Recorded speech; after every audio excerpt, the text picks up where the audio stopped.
Darker Than Blue by Willis and Shantae of Positive Light Ministry.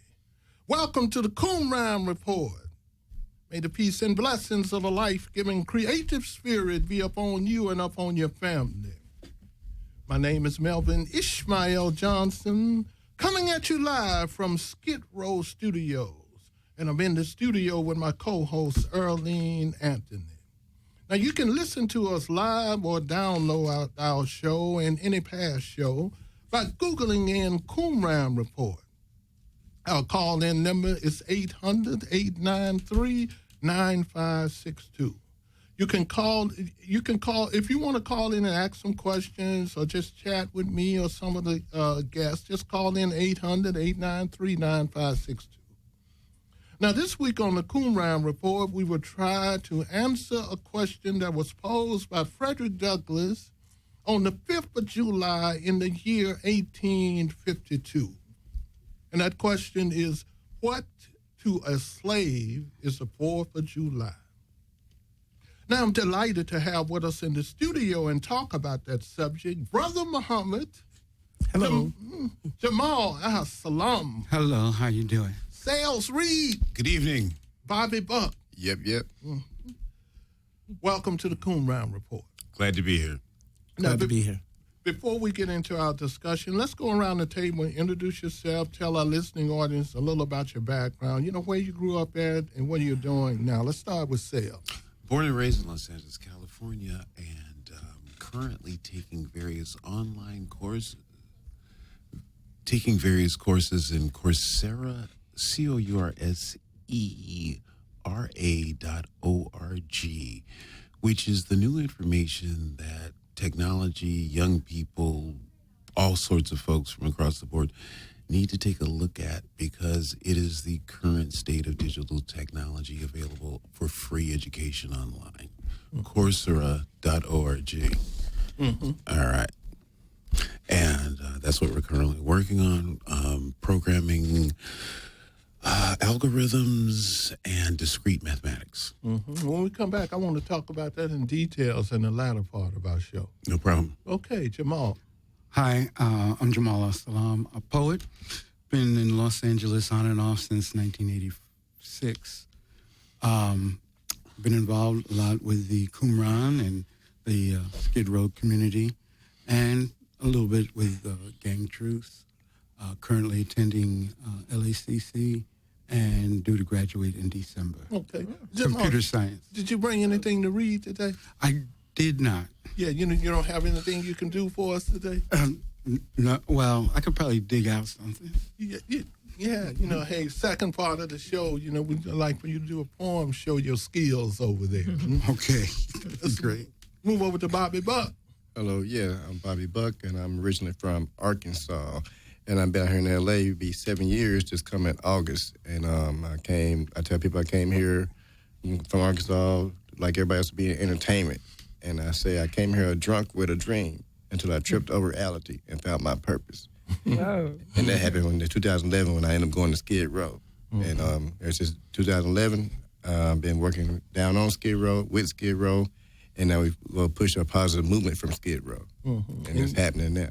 Yeah, but that's part of your networking program. Right, but with BobbyBuck.com, that's my networking website where everybody can join and we can all unite and help each other get across this border that we call life.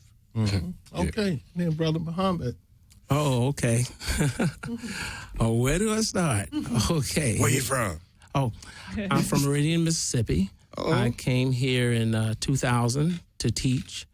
I have a master's in computer science. So I taught at grade schools here and colleges here. But I came downtown, this way. And my greatest thing is that Skid Row Live, L.A.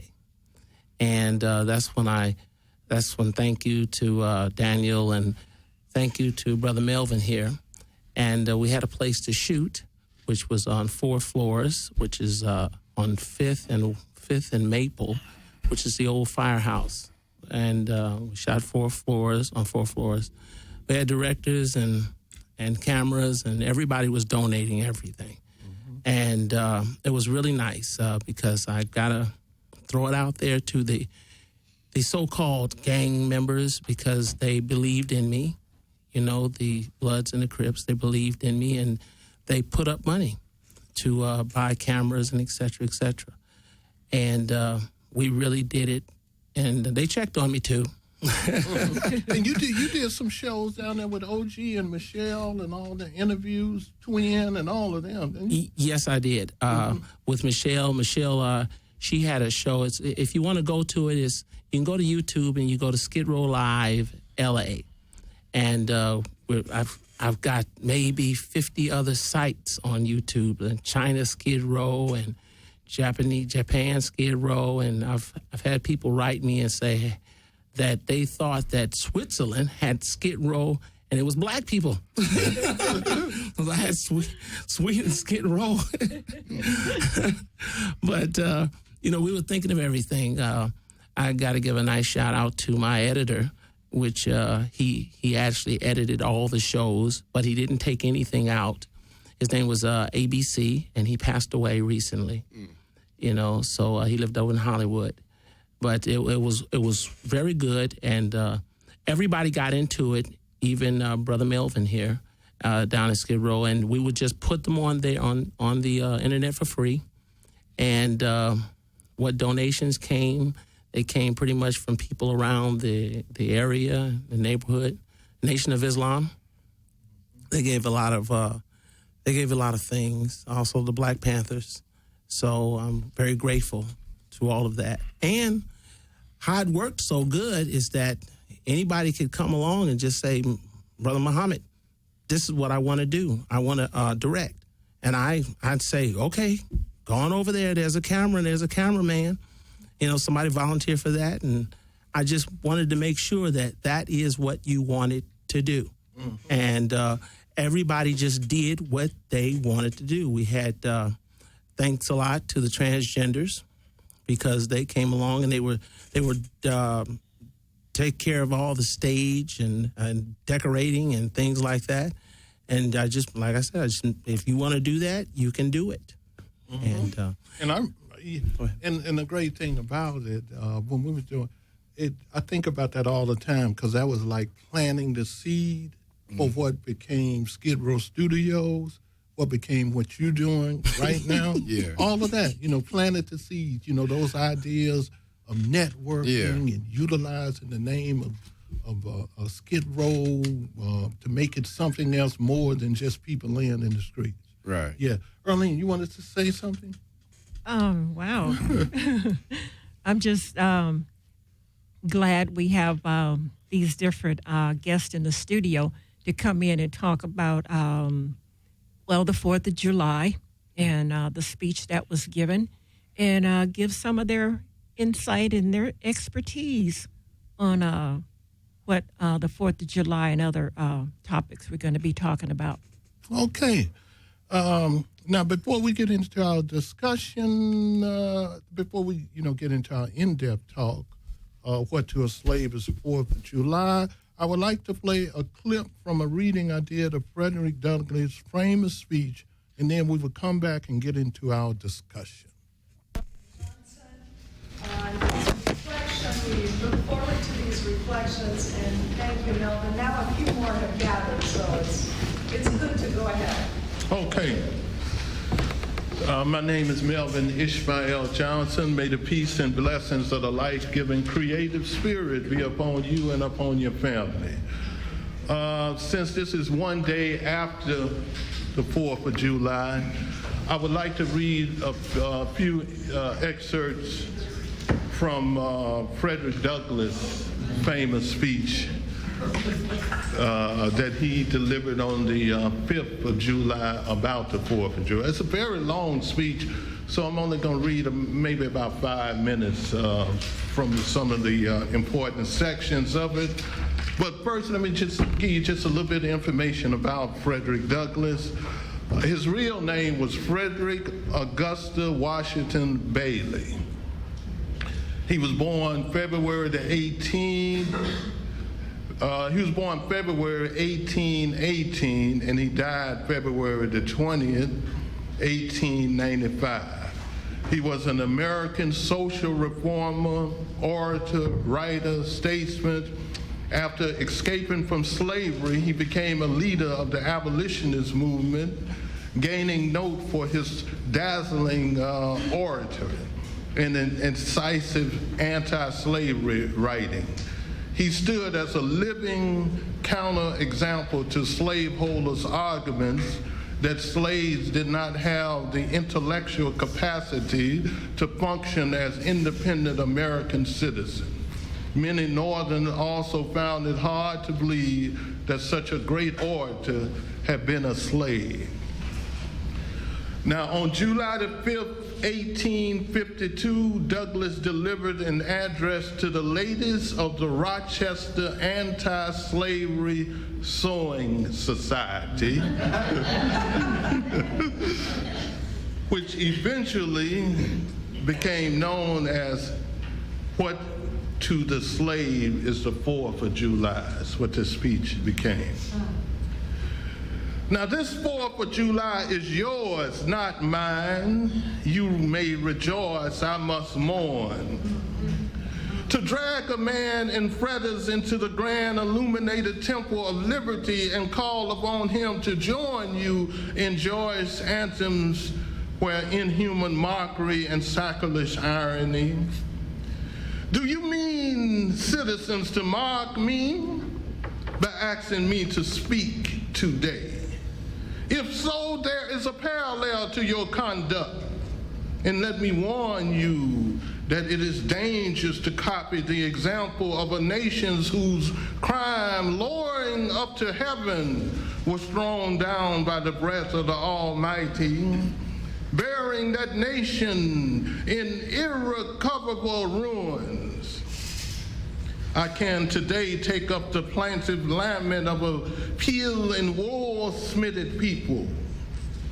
By the rivers of Babylon, there we sat down. Yes, we wept when we remembered Zion.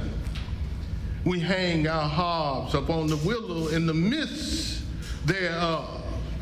For there they that carried us away captive required of us a song, and they who wasted us required of us mirth, saying, sing us one of the songs of Zion. How can we sing the Lord's song in a strange land? If I forget thee, O Jerusalem, let my right hand forget her cunning. If I do not remember thee, let my tongue cleave to the roof of my mouth. Fellow citizens, above your national tumultuous joy, I hear the mournful wail of millions whose chain, heavy and grievous yesterday, are today rendered more intolerable by the jubilee shouts that reach them. What am I to argue that it is wrong to make men's root, to rob them of their liberty, to work them without wages, to keep them ignorant of their relationship to their fellow man, to beat them with sticks, to flay their flesh with a lash, to load their limbs with iron, to hunt them with dogs, to sell them at auction, to shunder their family, to knock out their teeth, to burn their flesh, to starve them into obedience and submission to their master? Must I argue that a system thus marked with blood and stained with pollution is wrong? No, I would not. I have better enjoyment for my time and strength than such arguments would imply.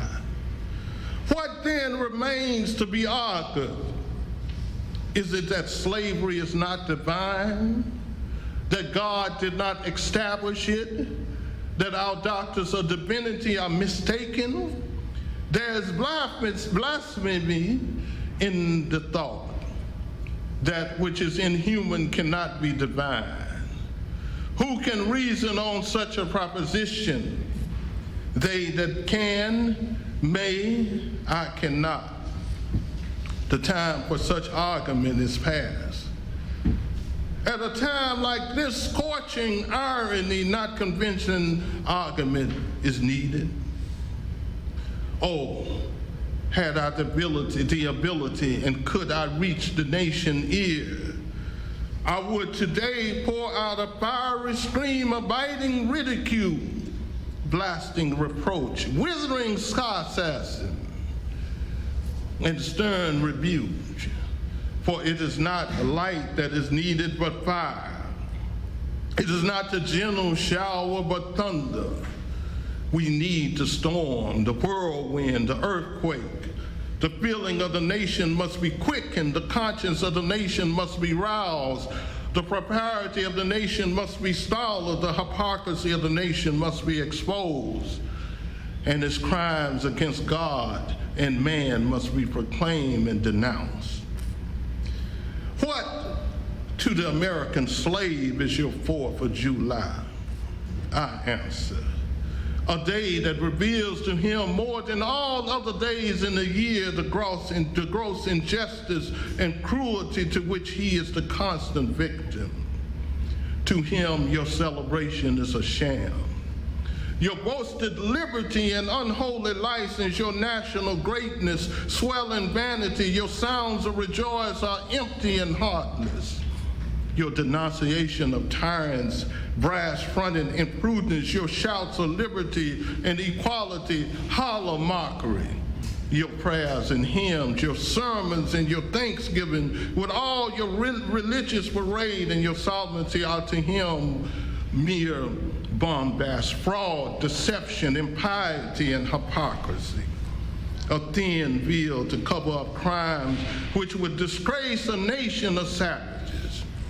There is not a nation on the earth guilty of practice more shocking and bloody than are the peoples of the United States at this very hour. Go where you may, search where you will, roam through all the monarchies of the old world, travel through South America, search out every abuse, and when you have found the last, lay your facts by the side of the everyday practices of this nation. And you would say with me that for revolting barbarity and shameless hypocrisy, America reigns without rival. Fellow citizens, I would not enlarge further on your national inconsistencies. The existence of slavery in this country brands your republicanism as a sham, your humanity as a base pretense, and your Christianity as a lie. It destroys your moral power abroad. It corrupts your politicians at home. It saps the foundations of religion. It makes your name a hissing and a byword to a mocking earth. It is the antagonistic forces in your government, the only thing that seriously disturbs and endangers your union.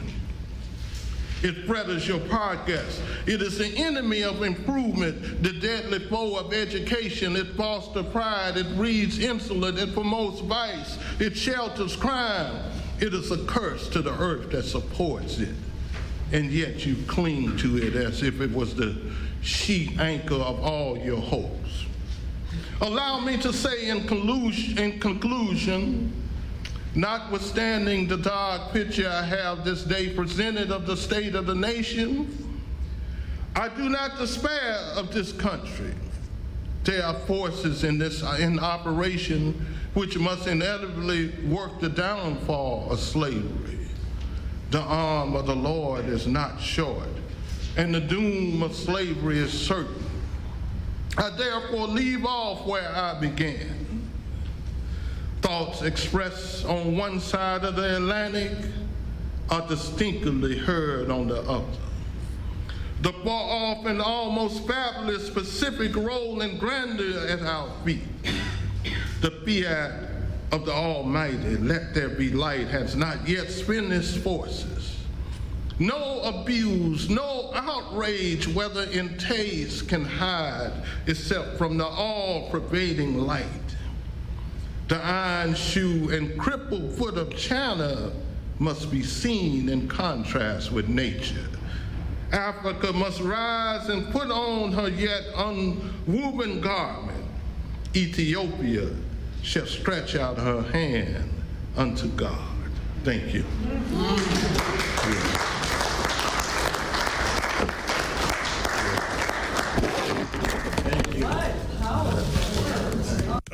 All right, that's Frederick Douglass making a presentation about Frederick Douglass' famous speech on the 5th of July. And I want to welcome Miss Mella here. She's joined the table. We'll be getting into a discussion with her also. Hey. How you doing? Let's start over here with Sales and get some comments about what Frederick Douglass was talking about and your feeling about that. In looking at the speech and the discussion of Mr. Douglass at this point in time in 2014 versus our timeline of 1814 and 1914, his words ring true. It's been unfortunate through integration and the Civil Rights Act that we fully haven't come forward in understanding of our position here in the United States of America as African Americans, true understanding of our economic power, and at certain points at this time in 2014, our lack of economic power. Also, with regards to the discussion, the speech from Mr. Douglass, looking at the current situation, the plight of our brothers and sisters with regards to education, with regards to planned obsolescence and what would have appeared to have been education but was really a planned obsolescence. It's something that needs to be discussed and something that has come forward not from our black civil rights leaders, but has come forward from how can I say it, our Latino brothers and sisters who are on the forefront now, who said, look, we see what happened to you, Black America, and we don't want it. We're sorry that it happened. We apologize, but we don't want your teachers. And that's what's happened in the state of California. They got real hush-hush about it. Vigara, is that the correct name? Versus California with regards to education within the last 3 weeks. And won the case, and then they, be quiet, don't talk about it. And basically it was teachers, after 18 months, they have tenure, whether they're teaching correctly or not. You brought up the fact that in the state of California, African Americans should have been taught Spanish. It's just, insane that we didn't, that it was not mandatory like ABC and 1, 2, 3. And I couldn't agree with you more. And Mr. Douglass, in that fact that education being the key, education being the understanding that brings about our empowerment, our understanding and knowledge of economics and development, community, and heartfelt spirituality in the community. All right. Jamal. Let's face it, Brother Douglass is an extraordinary voice in history. Today we are faced with some insurmountable odds against our survival, especially with the advent of technology. My nephews, for instance, are always saying, well, I've been submitting my applications online and I'm not getting any responses. What's happening with that? Well, we know that they have metrics on everything. Computer models.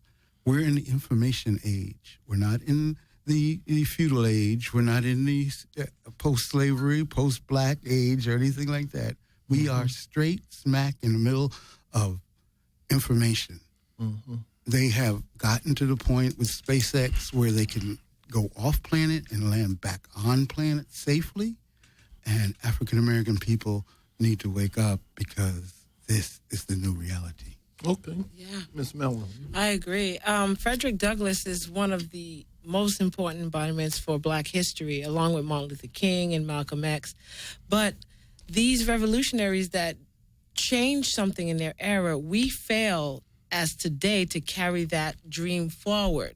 Even in working together, even in building something for us, we fail to do that. And so that's why we have to look to our past, but not to look at our past and say, okay, this is what happened, and not continue on their legacy. We have to work together to create something new. We have to create boundaries for us where we can build businesses, where we can have unlimited wealth, where we can stop struggling and stepping on each other's necks. Because Frederick Douglass lived in a time where it was really tough for any black person to even have a voice, because we weren't considered human beings at that era. Mm-hmm. And so now that we even have the freedom to walk around and say, yes, I'm black, but what are you doing about it? Are we still letting our neighborhoods fall to plunder? Are we still letting our schools have the worst education? Are we still letting our children suffer? Are we still filling up the jail cells? Mm-hmm. So the point is, with what Frederick Douglass did for us, we have to continue on with that power and say, you know what? We are I believe, the most powerful, strongest race. And if we continue, we build pyramids. I mean, come on now. That's still a bond for it. So as far as we continue, we have to praise these people, but we have to also take action and continue on what they started as far as keeping us alive in a point where we are on top again. Okay, good. We're going to come back and discuss that a little bit more. Brother Muhammad. Thank you very much. I do agree with the young man over here, the teacher, because I taught here. I taught here. But also to comment, I think we're winners. I do. I think we're winners because you have Melvin, you have OG, which is down at Skidrow.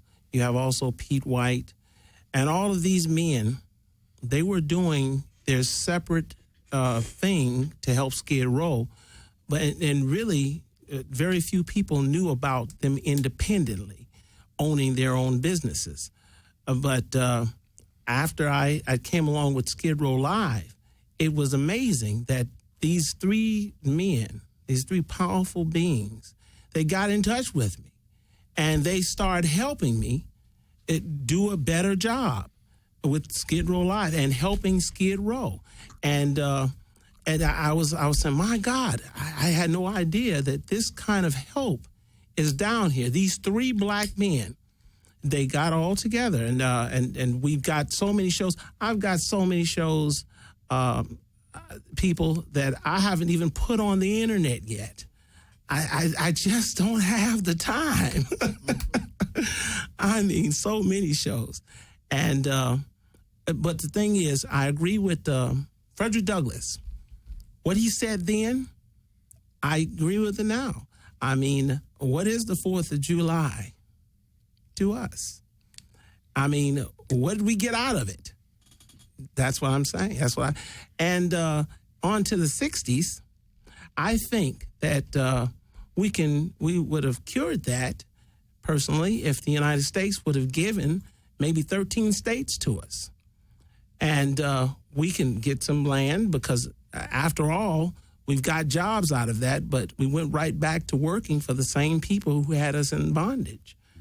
And then now that we're out of work, like this beautiful young man was saying, about his nephew, is that correct? Yeah. Mm-hmm. Nephew. Now that we're out of work, there is very few people like Melvin and like Pete. They're on top of things, but they can't afford to hire everybody. Pardon me. But the thing is that if the United States would, what about that land of reserves? Who are they reserving that land for? The reserve land, with the birds and all this other stuff. I think the Indians. Mm-hmm. Okay. Well, why don't they give it to them? All right. Okay, we're going to come back around. Bobby, you want to say something? They refuse to surrender. Let me just, before we go into our community calendar, let me just mention something. I listen to Dr. Claude Anderson a lot, and I think he really put the finger on one of the problems that happened to us. And to me, myself, I'm really just beginning to understand it. And he talked about the impact of integration. see, without understanding. He go to the point of view of what happened in integration is that when you integrate into a society the wrong way, you give up your past, you give up your leadership, and then you take the leadership of the society in which you integrate in. But one of the most important things that I think he pointed out, because a lot of people, when you think about integration, they think about Dr. King, and they say Dr. King was wrong for pushing this nonviolence and peace and all like that.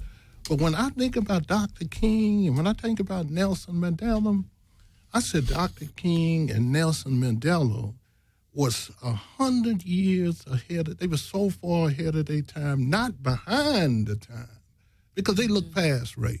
Sure did. They saw it. That's how come they had such a, especially Dr. King.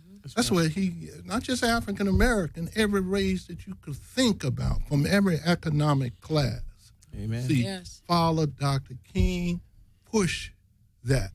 See, and then what happened with the assassination of Dr. King, they dropped the ball. Yep. See, because one of the things, when you looked at the 114 black colleges that we have out here now, and I think about it all the time, because when I was coming up in the Delta, in the Mississippi Delta, Greenville, Mississippi. Greenville, Mississippi. Yeah, Our next right door in the neighbor. Mississippi Delta. I remember clearly about when at the University of Alabama, right, when Governor George Wallace stood in the door. In Mississippi, right, when Governor Ross Barnett and all of that, all the stuff that was happening to keep these universities from integrating. And now, when you look at Alabama, right, the last 3 or 4 years, they national football champions. When you look at me, you look at all of these schools. Now you look at Alabama, all these schools that were so segregated and pushing that, see? And then you turn around and you look at the 114 black schools and what's happening to them. You look at the problem they had with Grambling football team last year. Didn't even have enough money to almost travel on the bus to go play Jackson State. Now, see what happened with that situation? That's integration in the wrong form because they took all of the athletic talent out, the brain drain that they took out to go to these Ivy League schools. And so you have to understand that the community, that's not only the 114 black schools that's left in bad shape because they've taken out all of the physical talent and all of the intellectual talent, and it took out to the mainstream society. But what I like about what Dr. Anderson talked about, he pointed out that when you look at America, the only community the only group of people that really don't have a community, you know, the Hispanic have a community. They understand group economics. Sure You know, do. you got Chinatown, you got Korean town, you got every kind of town that you could think of. See, but where's the black town? Especially in a place like LA, the areas that used to be hugely black, like Watts and Compton and all that kind of stuff. South See, Central. Yeah, and I think the problem is this. See, I think most people misunderstand the whole concept of the plural type of society that we live in. You know, but it's two type of plural. Everybody understands this, but the African Americans, right? See, when you look at the main society, everybody have an ethnic community, you know, where they do things, where they practice the concept of group economics. And then they can go out to the main society, the main plural society where everybody mingles at. But see, the Afro-American don't understand that. They think the main society is the only one that exists. Right. Everybody else is existing on two levels. They got their own community that they can pool their economics. They create jobs and all that kind of stuff. They make sure that their money recycle in their community and stuff like that. That's how you create jobs. Yep. See, and then they also go out to the main society. They go out to the malls and the interchange and all that kind of stuff. That's what the African American got to learn now, and that's what Dr. Claude Anderson was talking about. And also, I'd like to add right there, Tony Brown also did a book in the 90s, $300 billion in the Black. You might be familiar with it. Yeah, I heard that. And he was telling us the future. He was showing us our microcosm of African Americans today. And we got to really look at that. That's $500 billion already we have as an economic engine that we are not even using because we don't have the tools to be able to handle it. Now, two other aspects. I wanted to go to the community calendar, but I think we would continue our discussion if we get our community calendar at the end, because I think it's two other important aspects of the 4th of July that we must understand that is probably more important than Frederick Douglass speak. And that's number one, July the 4th, 325 A.D., at the first Nicene Council, in which the concept of what we call modern Christianity was developed. Because this is the origin of the Catholic Church, or the Roman Universal Church is what they used to call it. And that day happened on July the 4th, 325 A.D. That's the real meaning of Judah. Nothing happened on 1776, all like that. You know, the Masonic power structure chose that date because they understood it.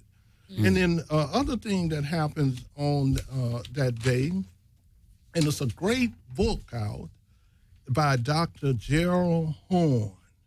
And the name of that book is called The Counter-Revolution of 1776. And the subtitle is Slave Resistance and the Origins of the United States of America. And I saw this last week on Democracy Now!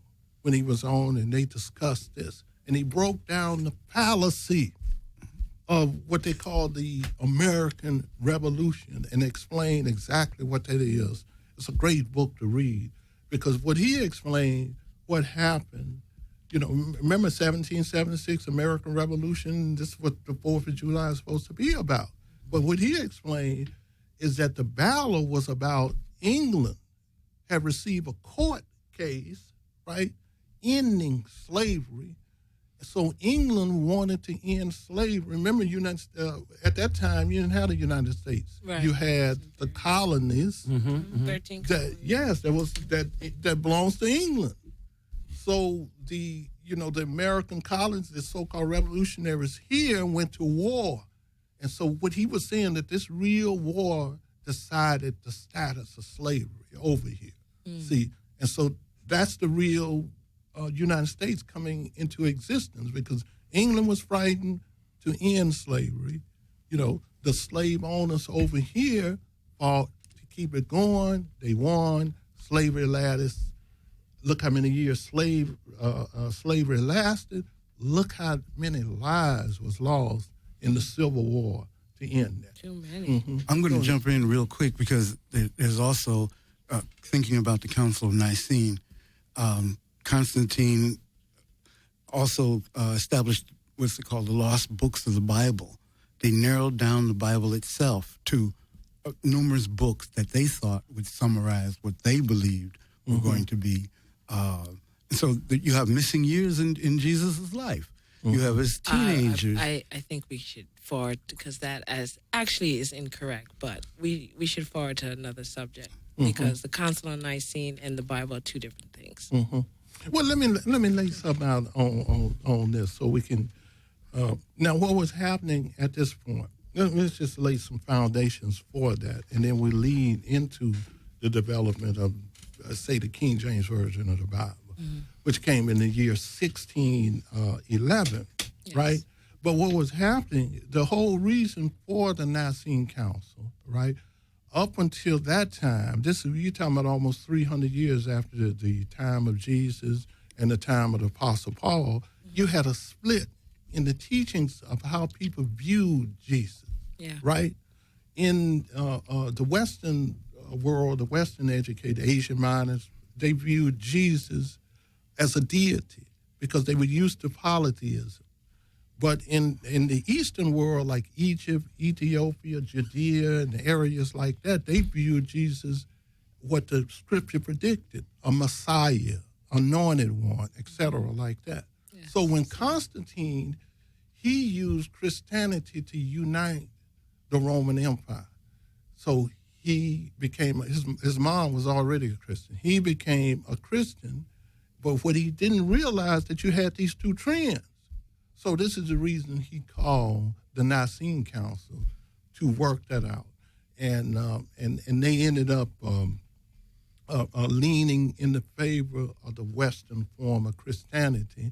And what they did was they mixed in some of the religious things what they call it, the Babylonian mystery system that they already had in existence, with stuff like Christmas, Easter, the cross, Easter eggs, rabbits, all that kind of stuff. So what they did, they brought a mixture in, right? And they deified the Messiah Jesus. This went on all the way up until 1611, when King James decided to have the scriptures translated into the English language. That's a whole nother story. But that's the origin of that leading into the Bible. And most of your Christian denominations, or at least just about all of them, they have to look towards the Catholic Church as the origins, because they still use their documents. They still use the scripture. Actually, the Catholic Church started in 325 AD, but it didn't start for anything with God. Actually, Constantine used for bringing these bishops together was socialism, was actually power. And he used religion, so to speak, to bring these bishops together. And his main purpose was to not break up government. So he falsified the fact that he was there to help Christians, but he was really there to enforce power of religion. Oh, yeah. Yes. No doubt, because Constantine never really, he was off into it for politics. Yes. And I want us to, now, a couple weeks from now, I hope to have this individual named Terry Whitten. He just wrote a book about Jesus, the historical Jesus, using a lot of the documents and stuff back there from that time period.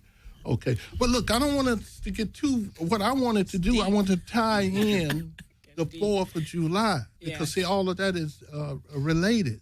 See, because it go all the way back to, you have to understand that July comes from, named after Julius Caesar. Just like August after Augustus and all of that. And we need to understand that, because if it's something that Messiah Jesus talked about in his scripture about tying liberation into the truth. Knowing the truth will lead to liberation, spiritual liberation and all like that. And that's the whole purpose of having a discussion like this. America has great potential, and as we get older, like all of us, especially this gray coming out here and all that kind of stuff, we want to really leave something. What can we leave for these little youngsters around here? The most important thing that we can leave is the truth. That's right. We got to stop hiding from the truth, because that's the starting point. Amen to that, brother. Amen to that. Yeah, because one of the other things that it's a discussion going on about the Washington Redskins name and all that kind of stuff, right? People up in arms over that, right? It's something else that Dr. Anderson points out that we need to have a discussion on. See, we need to have a discussion on the 13 civilized tribes' involvement in the slave trade, because these was the last group that had slaves even after the Emancipation Proclamation. These is the last group that manipulated the black Native Americans out of any kind of reparations or anything right now. They got that in court fighting about it. They forgot about Osceola down in Florida with the Seminoles and all that kind of stuff, and what's happening in Oklahoma, the connection with that. If they're going to discuss the names of the Redskins, they need to go deeper than that.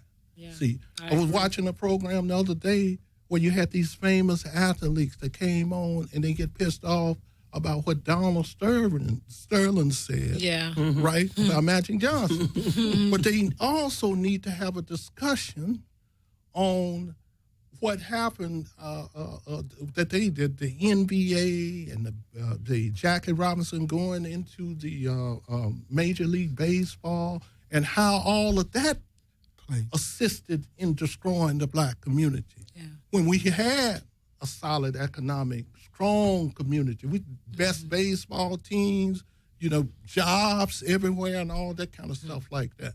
Yeah, Brother Sale. Just a shout out to Mr. Donald Sterling. I want to thank you for telling the truth, Mr. Sterling. We really appreciate that truth, because everybody will say, I'm a slave. I'm a $20 million slave. Donald said, that's right. I buy your houses, your car, I'll feed your women and put food on your table. My name is Donald Sterling. Yeah. So let him keep talking. I love Thank you, Donnie. Yeah, really. Okay. Miss Mellon, you want to tell us a little about what you involved in? Oh, yes. Okay. And I saw this is a great play you got. I really like that about the women's in history. Yes, it's very important to teach our kids where we came from. But October 11th at the Los Angeles Convention Center, we are going to have one of the first major castings near the Staples Center from 10 to 5. We're trying to get all schools at Los Angeles Unified School District to be involved. It's going to be over 200 vendors, so we want adults as well to come out, ages 3 to adults to come out and act, audition, sing. If you're a musician, we're going to have a Facebook page and all that in the next couple of days. So I want you to save the date, October 11th. It's called the Choice Expo, and this is going to be one of the first of 3 castings for other Broadway shows we're going to be doing. Overall, we really want everybody to come out this day, and if you don't want to perform, just come out and register, because this is going to be a major, major stepping stone for when we do cast. That day, if you register, you're already in. And it's free. There's no cost. You just come on in, say, hey, I want to act, but I don't know how to. So we pay you up. What is the contact information again, and the dates, the basic information? All right. Well, you can contact me at 718-510-4803. Our Facebook page is the Year of the Diamond. We'll also have some updates on the expo, but the date is October 11th, 2014 at the Los Angeles Convention Center. Okay. We're going to come back for some closing comments, and then I still want to have time for Brother Jamal to do a little short poem for us. Let's go to our community calendar, and then we'll come back. This is the community calendar for upcoming events. This is a 2-day event, Friday, July the 18th, 2014, from 7 p.m. to 10:30 p.m. And on Saturday, July the 19th, 2014, from 12 noon to 9 p.m. The Roby Theater Company is celebrating 20 years of excellence in black theater, 1994 to 2014. They are presenting the first annual Paul Robeson Theater Festival. The event will be a presentation of 18 original short plays about Paul Robeson, developed through the Roby Playwrights Program, performed and directed by alumni from Roby Theater Production and Workshop. Also including 1 puppet show, 32 actors, and 8 directors will bring the plays to the stage. The location is the Los Angeles Theater Center, 514 South Spring Street, Los Angeles, California, 913. For more information, please contact the Roby Theater Company, 213-489-7402. Also, volunteers and ushers are needed for this event. If you have a community event that you would like announced on our show, send the information to dramastage1@yahoo.com. Attention, Earlene Anthony. The call-in number for the show is 800-893-9562. Now, back to our host. Okay, thank you, Miss Earlene Anthony. Now, this event that you're doing, Miss Mello, I see that Hugh Jackman. Is that the same one that played in the movie with the Wolverine? Okay, the Wolverine. Okay. Yes, that's the same one. It's been a blessing to actually encounter with him because he actually does love to help inner city youths. And believe you me, there are a lot of Hollywood celebrities that do want to do the same, but they need projects to do that. Okay. So he's going to take the time to adopt a couple of the schools and actually purposely train some of the kids into certain roles. All right. So that's our deal. Let's. I want to hear some of that poetic genius from Brother Jamal over there. What are you going to do for us? A little something from my notebook that I wrote just recently. Okay. It's not dedicated to anything, and it's really loose. Text at my fingertips weave stories that unfurl in unimaginable ways. Illustrative beginnings strive across tome, awake, each mind to its disastrous demise. Death, the pale horse, rides with sickle, she moans her hedges. How long the night, the sleep of 500 years, and yet here and now we sing of sin, sipping of unbearable, unbelievable spirits. We feast on the shocking, on the misanthrope. We hope with imagination's dreams as wings to fly, ever wonderful away. Wow, amazing. That was awesome. Yeah. Look, we're running out of time. We got a couple minutes. Let's take about 30 seconds, probably about 20 seconds each. Give us a quick closing comments and contact information if you want to. Starting with me, hi, I'm Sells. No particular contact information. Just want to let you know that in my awakening and understanding of what Frederick Douglass talked about on July the 4th or July the 5th, that particular speech, and where we are today, sometimes the way I see my money go out, I feel like a slave because I'm not seeing nothing coming back, and it really, really hurts. So, okay. And that's all I got to say. I'm trying to figure out how to keep it straight. All right. I agree. We need to flip our money over. We said this in the 90s. Flip it hard. 7 and 8 times in the same community. If I give you $1, if I spend $1 with you, I have to do it at least 8 times. Yes. You know, we have to change it amongst ourselves. Keep it in the community. Keep it. Yes. So my name is Mellow Desire. I'm a filmmaker for inner city youths and incarcerated felons, just people who just need a chance to get out where they're getting out, need a voice. So we're trying to recreate performing arts to something positive. Contact number is 718-510-4803. You can Facebook us, The Year of the Diamond. We'll get our website up as well, but the best way is to email me at theyearofthediamond@gmail.com. Hello, my name is Osiris Muhammad, and I also know just Muhammad. My information is Skidrow Live LA at yahoo.com. And you can write there, write me, I'll write you back. I appreciate everything. I appreciate Melvin here. I appreciate his co-host. I appreciate all the guests here. I'm very grateful to everybody. Okay. And thank you. Thank you, brother. It's a pleasure meeting you also, brother. Yay, Melvin. Yo, just go to bobbybuck.com and call 213-293-7983. Okay, just want to mention real quick that we will have the orientation for our Veterans Community Theater Workshop this Wednesday at 5:30 over at the Vortex. Make sure you attend. I think you would really enjoy it. Be there or be square. Wonderful. Yes. I'd like to extend a special thanks to Miss Mello, Jamal Absalom, Sales Reed, Brother Muhammad, Bobby Buck, and my co-host, Earlene Anthony. Please listen to past shows of the Qumran Reports by Googling in Qumran Report. Thank you for tuning in to the Qumran Report, and from your host, Melvin Ishmael Johnson, may the peace and blessings of the life-giving creative spirit be upon you and upon your family.